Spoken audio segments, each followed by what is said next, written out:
আমি বাইজি আমি তাহাজ্জুদের নামাজ ছাড়ি না। আমি বাইজি ইশরাক আওবিন পর্যন্ত পড়েছি। নফলের বড় পুঁজি আছে আমার কাছে আমলের ঝুলিতে। হঠাৎ করে আমার বিবেক আমাকে বলে দেয়, এ বাইজি তুমি যে নিজেকে নিজে প্রমাণ করাইতেছো তোমার আমলের ঝুলিতে 5 ওয়াক্ত নামাজ আছে, তাহাজ্জুদের নামাজ আছে, নফল নামাজ আছে, কোরআনের তাফসীর আছে, হাদিসের ব্যাখ্যা আছে। এ ভাইজি এগুলি যদি তুমি আল্লাহর দরবারে প্রকাশ করো আর আল্লাহ পাক যদি জবাব দেয়, ও ভাইজি তুমি নামাজ পড়ছো, এই নামাজের মধ্যে রিয়া ছিল, এই নামাজের মধ্যে লৌকিকতা ছিল, লোক দেখানোর জন্য নামাজটা ছিল, রোজাটাও রিয়া ছিল, দান সদকাও নাম ফুটাইবার জন্য দান করছো, আমার আল্লাহ সবগুলো যদি ডিলিট করে দেই আমি বাইজি আল্লাহ পাকের আদালতে বাঁচতে পারবো না।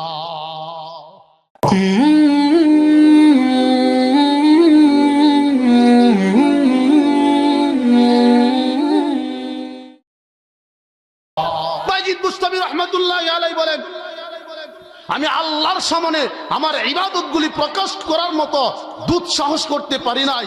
আমি তো আল্লাহ পাকের এই জবাব দিতে না পেরে থরথর করে কাঁপতেছি, আমার শরীরে কাঁপুনি আর ঝাঁপুনি, আমার শরীর থেকে ঘাম বায়া বায়া পড়তেছে। আমি বাইজিদের কোনো উত্তর নাই। আয়াত স্মরণ হয়ে গেছে, আল্লাহ পাক কোরআনে বলছেন খুযুহু ফাগুল্লু সুম্মাল জাহিমা সাল্লু। জাহান্নামী বান্দাগুলিকে আল্লাহ পাক হুকুম করবেন, এ ফেরেশতারা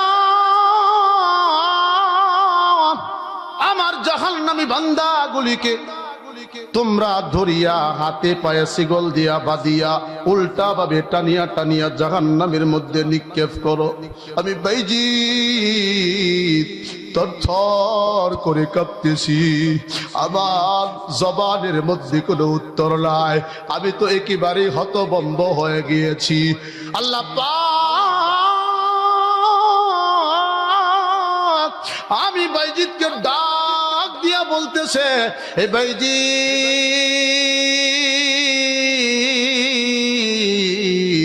থরথর করে কাঁপতেছো, আমি আল্লাহ তাআলার ভয়ে কাঁপুনি জাপুনির দরকার নাই।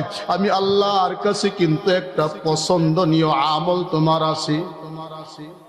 সুবহানাল্লাহ কয় না সব? আর জোরে কয় না সুবহানাল্লাহ? আল্লাহ পাক ডাক দিয়া বলতেছেন, হে ভাইজি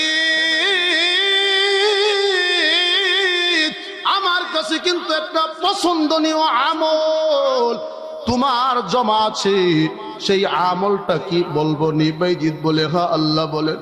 আল্লাহ বলেন প্রচন্ড কনকনে শীতের রাত্র, তুমি তোমার ঘর থেকে বের হইলা, হঠাৎ করে শুনতে পাইলা তোমার কানের মধ্যে একটা কান্নার আওয়াজ। কিসের আওয়াজ হতে পারে? আওয়াজটাকে পরিষ্কার করার জন্য আরো সামন দিকে তুমি আগাইতে শুরু করে দিলা। যত আগাইতেছো আওয়াজটা ততই তোমার কানের মধ্যে পরিষ্কার হইতেছে। কাছাকাছি যাওয়ার পরে তুমি দেখতে পাইলা একটা কুকুর চানা কান্না করতেছে। আরো কাছাকাছি যাওয়ার পরে তুমি দেখলা এই কুকুর চানাটার গায়ের মধ্যে ঠান্ডা পানি। প্রচন্ড শীত হওয়ার কারণে কুয়াশার পানি এই কুকুর চানাটাকে একেবারে ভিজায় ফেলছে। তুমি বাইজি তোমার অন্তরের মধ্যে দয়া হয়ে গেল। আর চিন্তা করতেছো আমি তো জাউল উকুল, আমার তো জ্ঞান আছে, কুকুর চানাটা তো গায়রে জাউল উকুল, তার তো কোনো জ্ঞান নাই।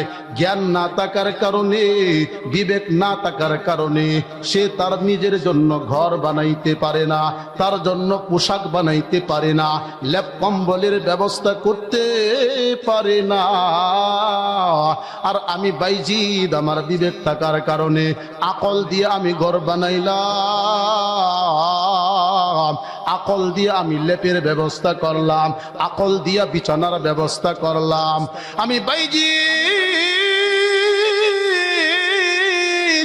আকল থাকার কারণে প্রচন্ড শীতের ভিতরে লেপ কম্বল গায়ে দিয়ে আরামে বিছানার মধ্যে ঘুমাইতে পারি।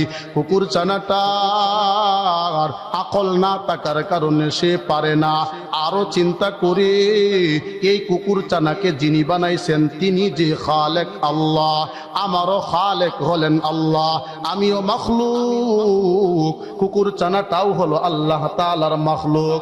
এজন্য বাইজিদ বুস্তামি রহমাতুল্লাহি আলাইহি বলেন, চিন্তা করতেছি কুকুর ছানাটাকে আর কষ্ট হতে দিব না। আল্লাহ বলেন, ও বাইজিদ ওই দিন কুকুর ছানাটার প্রতি তুমি দরদ দেখাইয়া কুকুর ছানাটাকে তুমি হাতে ধরিয়া কোলে নিয়া নিলা, এই কুকুর ছানাটাকে বাড়িতে নিয়া নিলা, বাড়িতে নিয়া এই কুকুর ছানাটাকে তুমি শুকনা কাপড় দিয়া সুন্দর করে মুছা দিলা।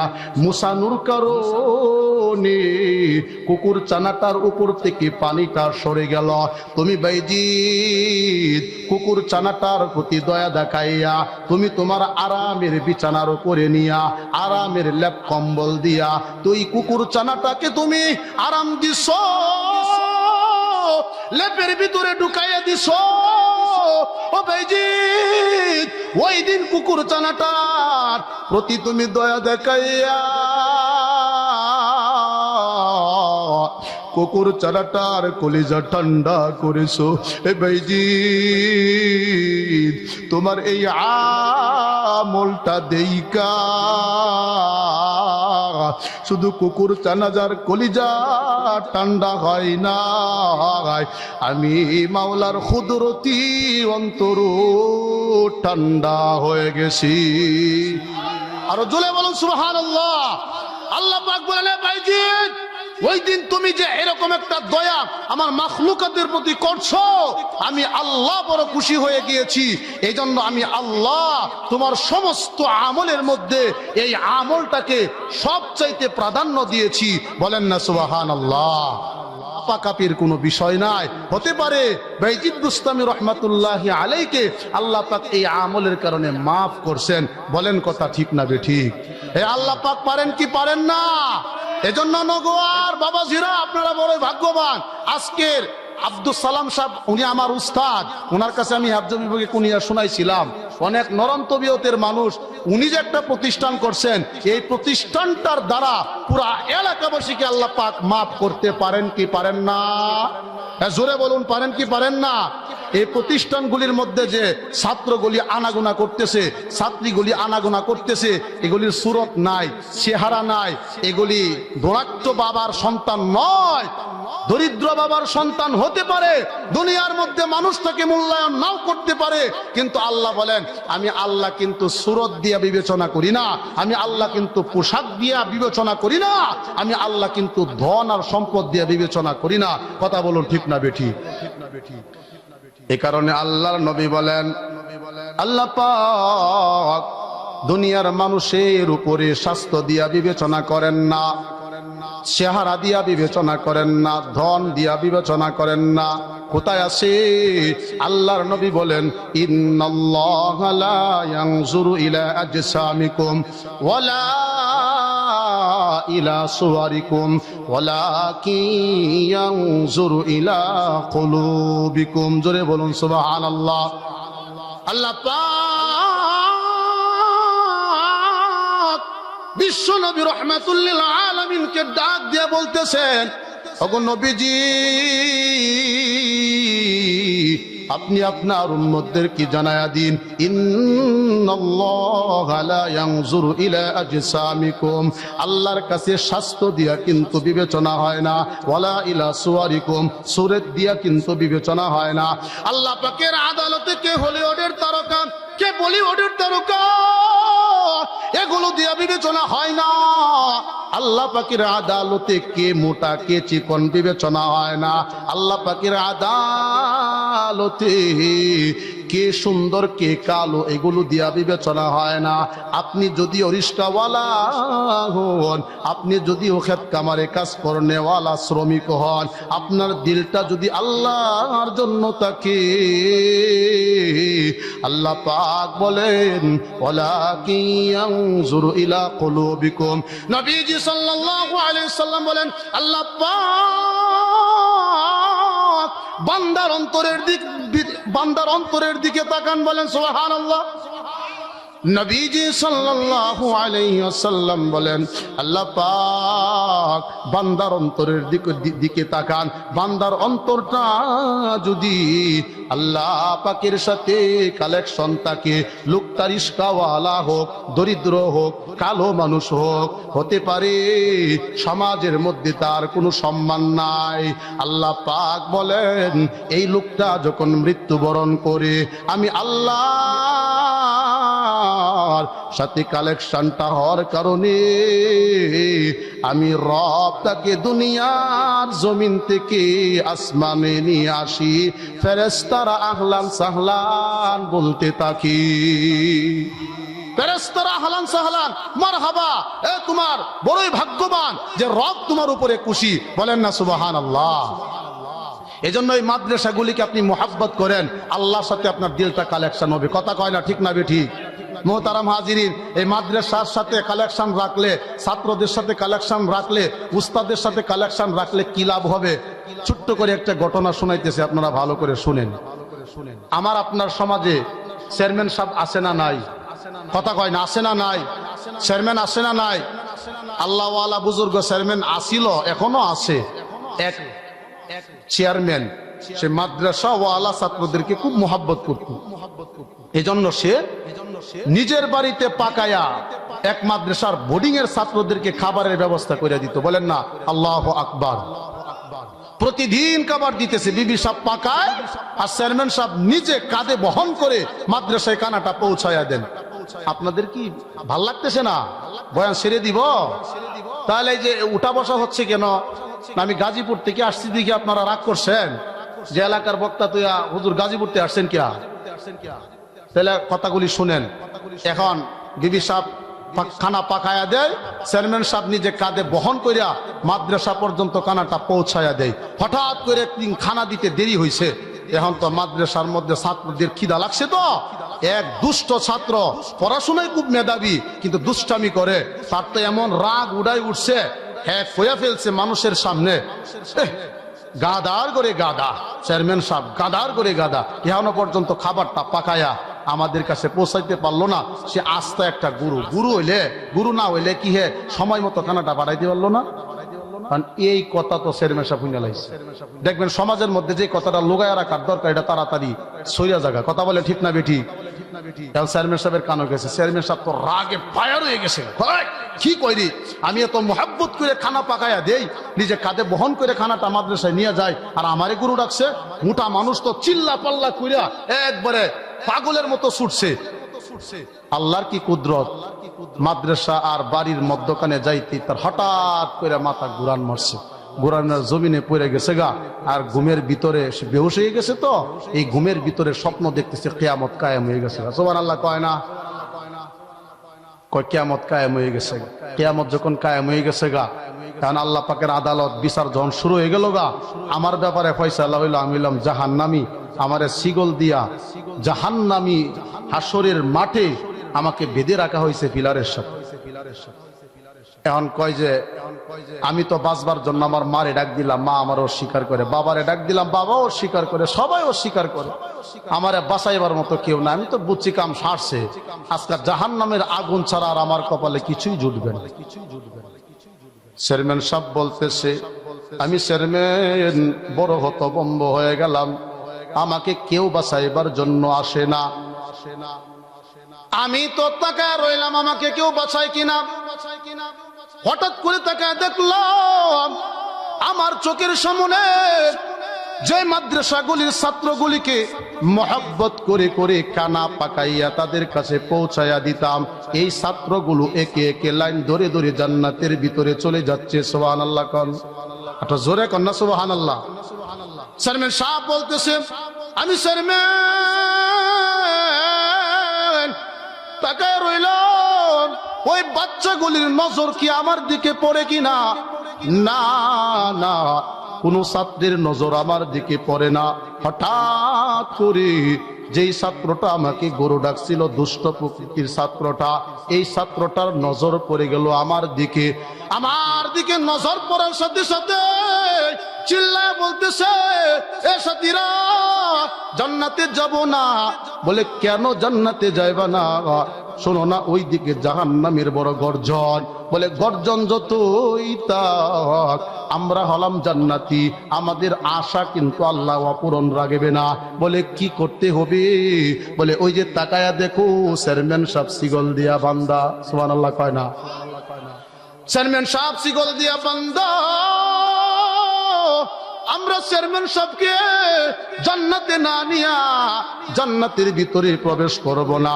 সবাই মিলে রবের কাছে কান্নাকাটি করতেছে, ও রব, ও আসমানের মালিক, আজকের দিনের বিচারপতি, ও আল্লাহ, আপনি বলছেন জান্নাতীদের কোনো আশা অপূরণ রাখবেন না। ওগো মুনিব, যার খানা খাইলাম, যার খানা খাইয়া কোরআনের হাফেজ হইলাম, আলেম হইলাম, সেই চেয়ারম্যান সাহেব শিকল দিয়া বান্দা জাহান্নামের মধ্যে যাবে।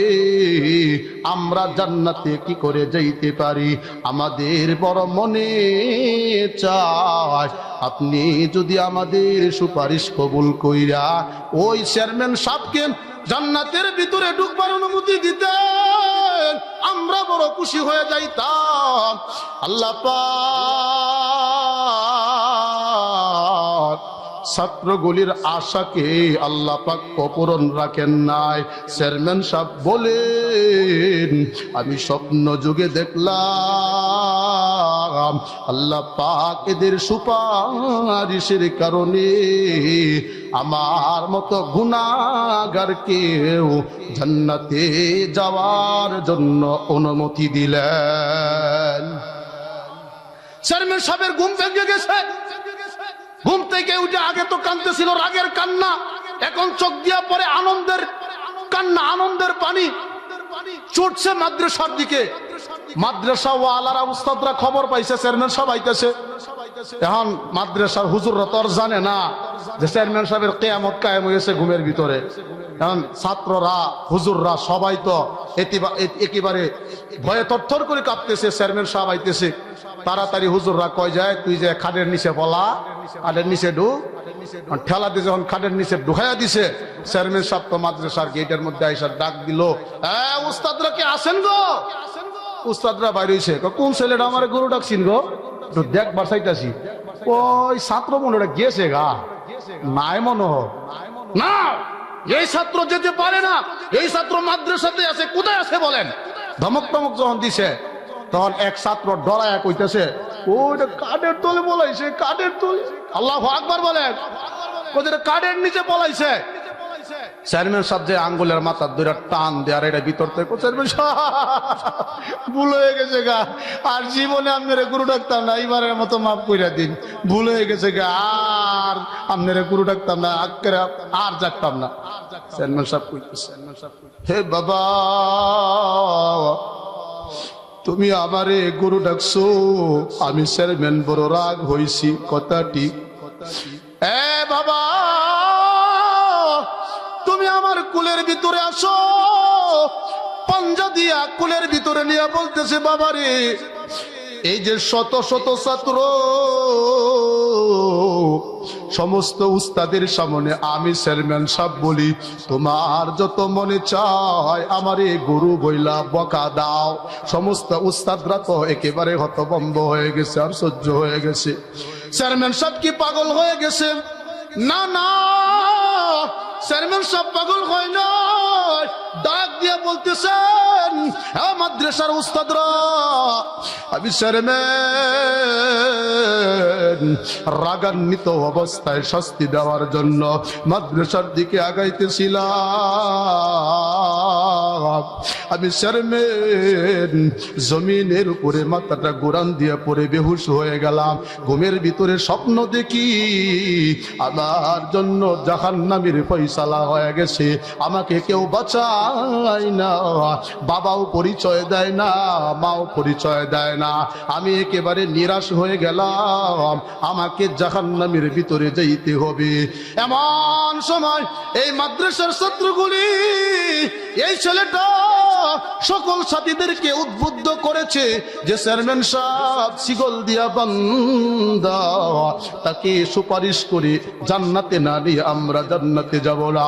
আল্লাহ পাকের আদালতে দোয়া করছে, আল্লাহ পাক এদের দোয়ার কারণে স্বপ্ন যোগে দেখলাম আল্লাহ পাক আমার জন্য নাজাতের ব্যবস্থা করে দিছি। তে আমারে গুরু ডাক্তার ডাকবো কেডা? এই তো আমারে গুরু ডাকবো।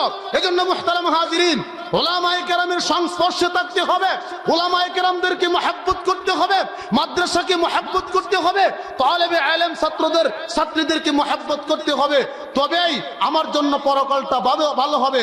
যদি আমি উলামায়ে কেরামের বিরোধিতা করি, মাদ্রাসার বিরোধিতা করি, নেতার পক্ষে সাফাই গাওয়ার জন্য, সাফা মারার জন্য কোন আলেমের সমালোচনা করি, যেমন কথার কথা নেত্রকোনাতে আল্লামা আব্দুল কাইয়ুম সাহেব হুজুর, তিনি হাত পাকা মার্কায় দাঁড়াইছেন, তিনি কোরআনের পক্ষে দাঁড়াইছেন, নবীর হাদিসের পক্ষে দাঁড়াইছেন, নবীর পক্ষে দাঁড়াইছেন, আল্লাহর পক্ষে দাঁড়াইছেন।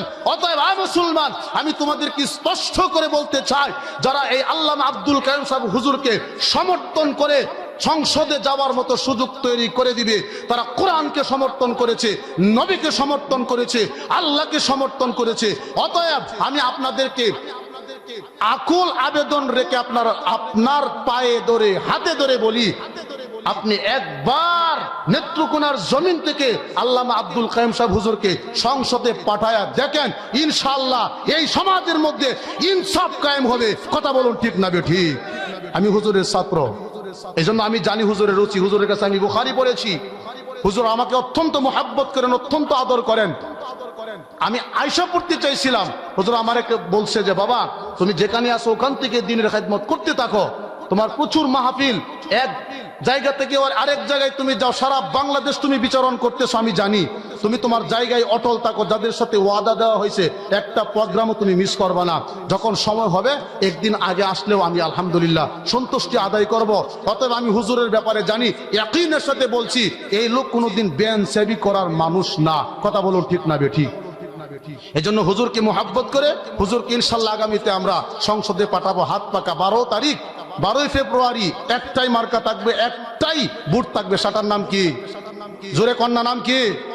হাত পাকা। এই হাত পাকায় ভোট দিব, আর এই মাদ্রাসাগুলির খোঁজ খবর নিব, এদেরকে আমরা মোহাব্বত করব, এদের জরুরতগুলো আমরা পূরণ করব। নতুন মাদ্রাসা, হুজুর অত্যন্ত সহজ সরল মানুষ, এজন্য মাদ্রাসাগুলি যখন যেটা প্রয়োজন হয়, আপনারা যারা আছেন মাদ্রাসাকে মোহাব্বত করলে, ছাত্রদেরকে মোহাব্বত করলে এটার ফজিলত আছে না নাই আমি বলি নাই, মাত্র বলেছি। এই জন্য ইনশাল্লাহ এই মাদ্রাসাগুলিকে, ছাত্রগুলিকে আমরা মোহাব্বত করবো তো ইনশাল্লাহ। কারা কারা বা মোহাব্বত করবো হাত তুলে দেখান তো। নারে তাকবীর! আল কোরআনের আলো, আল হাদিসের আলো, নারে তাকবীর! আল্লাহ পাক আপনাকে, আমাকে, সকলকেই যে আলোচনা করেছি সেই আলোচনার উপরে পরিপূর্ণতার সাথে আমল করে মুত্তাকি পরহেজগার হইয়া ঈমান নিয়ে কবরে যাওয়ার তৌফিক দান করুন। সকলে বলেন আমিন। সকলের কাছে দোয়া চাই। আসসালামু আলাইকুম ওয়া রাহমাতুল্লাহি ওয়া বারাকাতুহু।